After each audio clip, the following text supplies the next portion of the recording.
বিমান থেকে নামতে গিয়ে ফ্রান্সের প্রেসিডেন্ট ইমানুয়েল ম্যাক্রোকে প্রকাশ্যে ধাক্কা মেরেছেন তার স্ত্রী।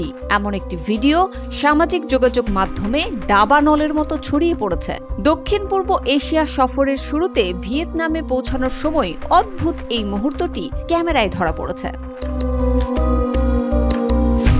ভিডিওতে দেখা যায় প্রেসিডেন্সিয়াল বিমানের দরজা দিয়ে ম্যাক্রোকে দেখা যাচ্ছে। হঠাৎ তার স্ত্রী ব্রিজিট তোনিও দ্রুত হাত উঠিয়ে প্রেসিডেন্টের মুখে একটা চড় দেয়। কয়েক সেকেন্ডের মধ্যেই স্ত্রী ব্রিজিটের হাত সবার নজরে আসে। রান্নাঘর না হোক কান্নাঘর, গাজী কিচেন হুড স্বাচ্ছন্দ্যময় রান্নাঘরের বিশ্বস্ত সঙ্গী।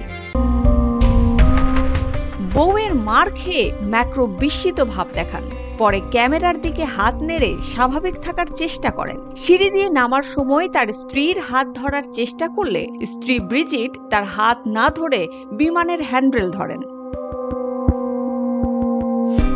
আন্তর্জাতিক গণমাধ্যমগুলো প্রচার করে সম্ভবত প্লেনের ভেতরে প্রেসিডেন্ট দম্পতির মধ্যে কোনো বিস্ফোরক তর্ক হতে পারে। লড়াইরত দম্পতির ভিডিও ক্লিপটি রাতারাতি ভাইরাল হয়ে যায়, কিন্তু প্রথমে ফরাসি প্রেসিডেন্টের সরকারি ভবন এলসি প্যালেস এটিকে ভুয়া বলে অস্বীকার করে, কিন্তু ফরাসি গণমাধ্যমগুলোর সূত্র পরে নিশ্চিত করেছে ক্লিপটি আসলে সঠিক।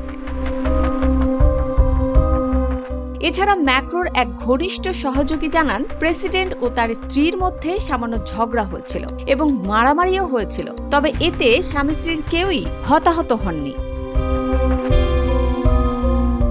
ম্যাক্রোর বহরে থাকা এক কর্মকর্তা জানিয়েছেন, প্রেসিডেন্ট ও তার স্ত্রী একে অপরের সঙ্গে মজা করছিলেন, তবে সামাজিক যোগাযোগ মাধ্যমে এটি ছড়িয়ে পড়েছে ভিন্নভাবে। অনেকেই ফেসবুকে লিখেছেন, বিশ্বের একটি প্রভাবশালী দেশের সর্বোচ্চ ক্ষমতার অধিকারী প্রেসিডেন্ট হয়েও যদি স্ত্রীর হাতে এমন মার খায়, তাহলে সাধারণ পুরুষরা কোন ক্ষেতের মূলা যে তারা স্ত্রীকে পাত্তা দিতে চায় না।